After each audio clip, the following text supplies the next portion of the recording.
Há poucas semanas, em Itaperuna, interior do Rio de Janeiro, um menino de 14 anos tirou a vida do seu pai, da sua mãe e do seu irmão de apenas 3 anos de idade. Enterrou os corpos no quintal e no dia seguinte pesquisou na internet como sacar o FGTS do pai morto. Essa não é apenas uma tragédia isolada, é o reflexo de uma guerra que está sendo travada contra aquilo que há de mais sagrado, a família.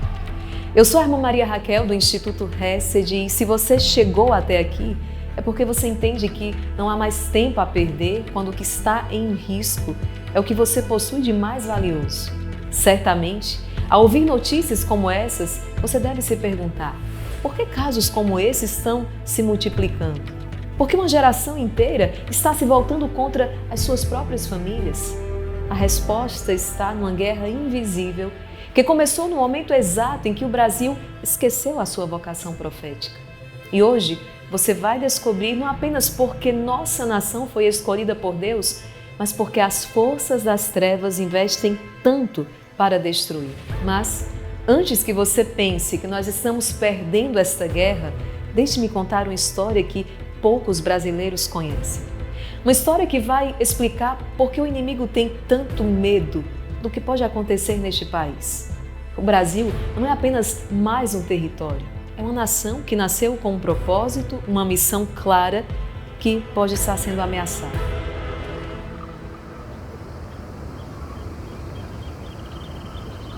O Brasil, já no início, no seu descobrimento, ele começou com ato sacramental.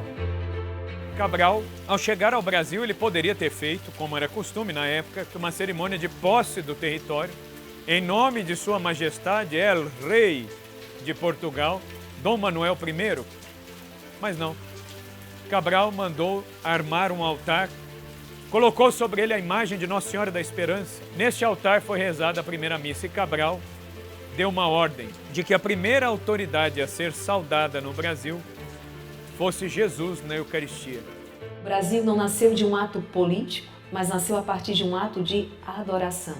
Diante do altar, a primeira autoridade reconhecida nesta terra de Santa Cruz não foi um rei humano, foi Jesus, o Rei dos Reis, o Senhor dos Senhores. Essa é a marca profética do Brasil. O brasileiro, por natureza, é alguém muito religioso.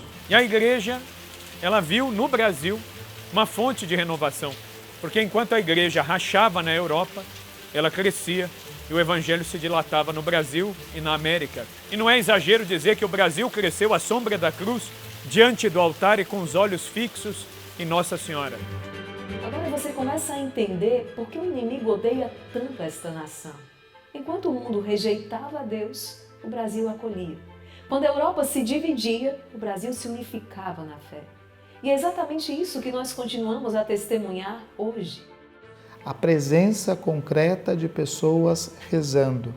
Isso é um sinal do despertar e da missão, e os efeitos disso, eles são sentidos num lugar muito especial, que são os confessionários. É por isso que o que aconteceu em Itaperuna nos choca tanto, porque essa história representa o oposto exato da vocação do Brasil. Se o Brasil quiser ser aquilo a que Deus o chama, o Brasil deve se colocar diante da mesma situação, daquele amor primeiro. E o Brasil tem este potencial de incendiar o mundo pela adoração eucarística, pelo amor a Nossa Senhora. Agora, certamente você consegue perceber a existência da vocação profética do Brasil. Somos uma nação escolhida por Deus, isso é um fato. Mas é inevitável se questionar: por que então casos como o de Itaperuna se multiplicam? Por que nossas famílias estão sob constante ataque? A resposta é clara: porque existe um plano. Um plano sistemático, organizado, diabólico, para destruir exatamente aquilo que Deus tanto ama, a sua família. Chegamos a um limite até de achar que para nossa felicidade a solução seríamos nos separar. A gente tinha já esse entendimento de que era o inimigo agindo em nossas vidas, dentro da nossa casa. Então a gente contra-atacava. Sabíamos que por trás daquela oração né? Nós conseguiríamos vencer aquele inimigo que insistia muito fortemente em nos derrubar e nos fazer desistir. Nós estamos num momento muito decisivo para as famílias, porque a própria realidade familiar ela vem sendo descaracterizada. Por que a família é tão atacada? Por que a família é tão alvejada com ideologias, palavras, desconstruções, descaracterizações, até com leis que se opõem à própria realidade familiar? Porque ao destruir, ao desconfigurar a família, se desconfigura a própria sociedade. O povo de Deus precisa ser defendido, então São Miguel Arcanjo hoje é fundamental para que a gente possa vencer essa batalha. E se você pensa que isso não tem nada a ver com a sua família, então me explique por que no Brasil mais de 1.200 divórcios fragmentam lares brasileiros todos os dias. Por que a violência ceifa a vida a cada 7 minutos? Porque a depressão e a ansiedade não poupam nem mesmo as nossas crianças. Isso tudo faz parte de um ataque sistemático. E não, ninguém está imune a ele. Primeiro, removem Deus das escolas. Depois, ridicularizam a fé na mídia. Em seguida, criminalizam valores cristãos na política. E, finalmente, invadem as casas através das telas. Mas há uma coisa que o inimigo não contava. Ele não imaginava que o Brasil possuía na sua história uma intervenção tão presente e marcante da ação dos Santos Anjos. Em 1932, explode a Revolução Constitucionalista. Essa revolução, ela consistiu num protesto do Estado de São Paulo contra o governo de Getúlio Vargas. O governo federal se utilizou muito dos estados do Sul para montar um exército forte e bem equipado. E esse exército do Sul, ele veio ali subindo por Paraná e o objetivo era entrar no estado de São Paulo e chegar à capital do estado. E aí é interessante que numa das cidades do interior de São Paulo, a cidade de São Miguel Arcanjo, uma cidadezinha pequena, pertence à diocese de Itapetininga, nesta cidade, as tropas gaúchas, fiéis a Getúlio Vargas, começam a avançar. O pároco da cidade avisa toda a população para que se trancassem em casa e se protegessem como pudessem, porque os gaúchos vinham e poderia haver ali uma destruição em massa, em série ali. Quando as tropas gaúchas chegam no limite da cidade, num monte, sempre um monte, sempre num lugar mais elevado. O capitão da guarda dos gaúchos para por uns instantes e olha para o alto daquele monte. Imediatamente dá uma ordem aos seus homens. Baixem as armas, nós vamos entrar na cidade, mas não para combater.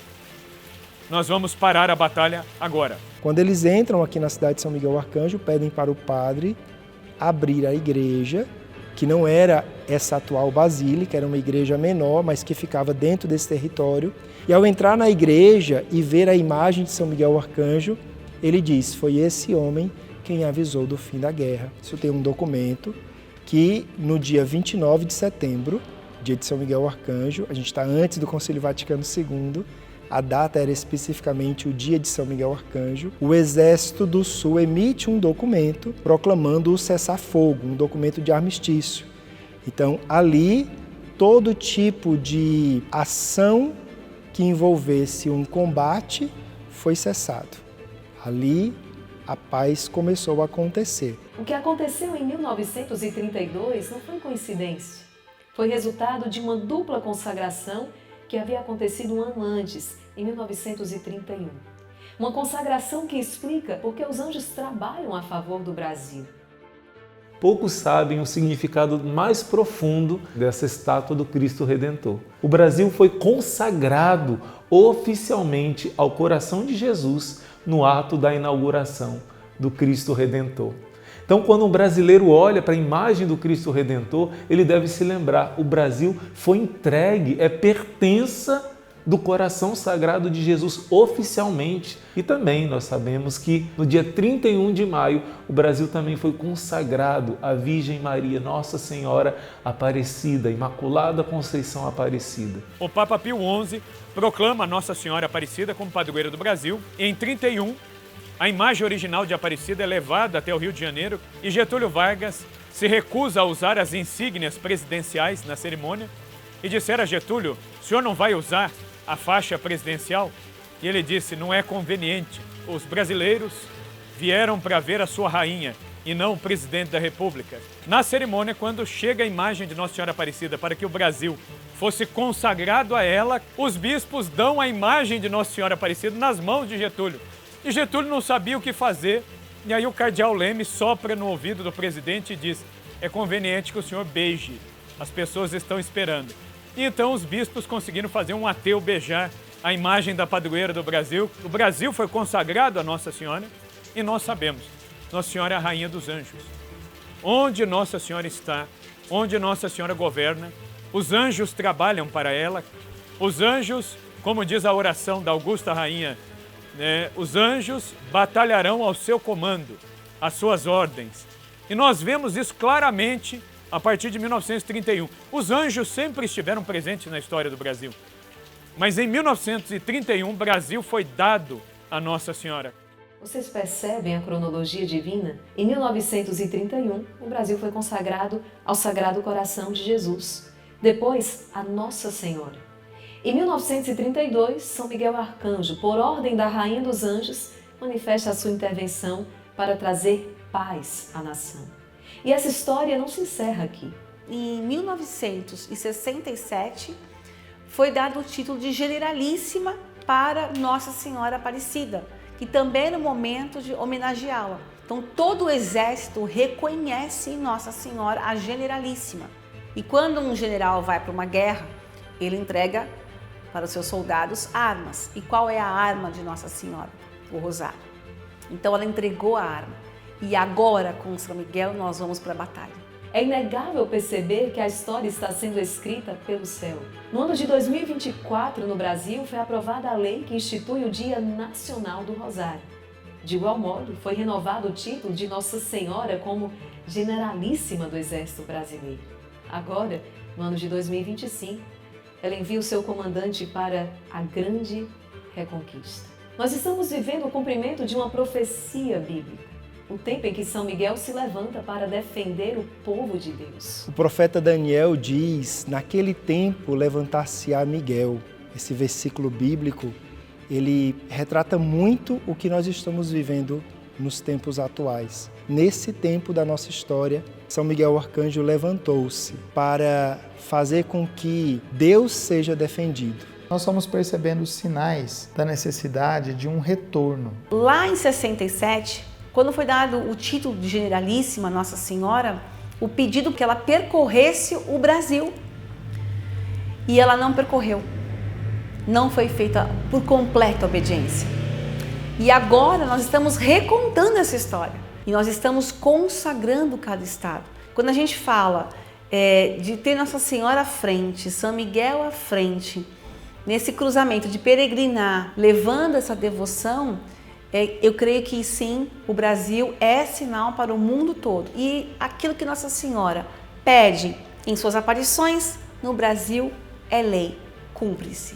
O céu traçou um caminho muito claro para salvar o nosso país e para proteger as nossas famílias de tantas ameaças. E você pode se questionar, mas o que pode ser capaz de realmente dar-nos segurança em tempos tão difíceis? Nós vamos realizar uma consagração solene das famílias a São Miguel, para proclamar que Deus é o soberano nesta nação.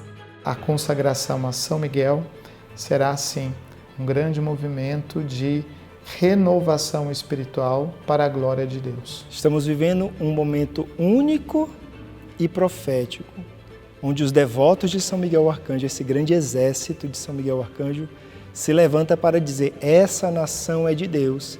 E São Miguel Arcanjo marcha à nossa frente como nosso defensor. Quando nós pensamos num ato de consagração do Brasil, dessa nação, a São Miguel Arcanjo, nós estamos pedindo que, de fato, São Miguel Arcanjo ocupe este lugar de defensor do povo de Deus e nos ajude como nação a sermos uma nação toda de Deus. E o marco inicial desse ato profético acontecerá no dia 12 de agosto de 2025, no Congresso Nacional, lugar onde são tomadas as decisões capazes de mudar o futuro do Brasil. Um país reconhecerá São Miguel como seu comandante espiritual. A entronização de São Miguel no Brasil, chegando no Congresso Nacional, é para de fato ele estar ali e mostrar: quem manda aqui é Deus. E nós vamos estar em ordem de batalha para que isso aconteça na sua vida, na sua casa e na nossa nação. Mas nada disso será possível sem você, sem a sua família, porque a reconquista espiritual do Brasil começa na reconquista das famílias brasileiras. Eu escuto muitos casais que foram reconquistados para a fé. Então, se isso está acontecendo, é um sinal de que é possível. É impressionante como o Exército de São Miguel tem transformado famílias. A partir do Brasil, nasce realmente esse sonho, essa vontade de Deus de transformar o mundo através da transformação das famílias. Você precisa entender algo muito importante. Existe um plano divino se cumprindo diante dos nossos olhos. São Miguel Arcanjo, através da imagem peregrina, solenemente abençoada no Monte Gargano, descerá daquele altar sagrado e cruzará as 5 regiões do Brasil, num ato que marcará para sempre a história do país. Porque em cada região, uma diocese representando o povo de cada canto desta nação, representando você, será solenemente consagrada ao glorioso São Miguel. 5 dioceses, 5 consagrações, 5 pontos de partida, 5 momentos que darão início ao movimento que se espalhará por toda a nação, reconhecendo oficialmente quem é o comandante que Nossa Senhora enviou para reconquistar esta terra de Santa Cruz. Mas onde acontecerá cada um desses momentos? Quais serão essas dioceses? Em qual diocese São Miguel será solenemente recebido? Quando a imagem peregrina chegará ao Brasil? No próximo dia 18 de julho, eu responderei todas essas perguntas e você então descobrirá o mapa da grande reconquista. O plano de ação completo para este movimento que inaugura um novo tempo. Você entenderá por que Deus escolheu exatamente agora para levantar São Miguel sobre esta nação. Prepare-se, dia 18 de julho, logo após o Rosário da Madrugada, aqui no nosso canal no YouTube. Não perca, porque depois disso, nada mais será como antes. São Miguel está convocando você. São Miguel está convocando a sua família. Faça parte da grande reconquista. Inscreva agora a sua família no link que está aqui na descrição do vídeo ou escaneie o QR Code que aparecerá aqui na sua tela. É você colocando a sua vida, a sua família sob a proteção do glorioso arcanjo São Miguel. Quem como Deus?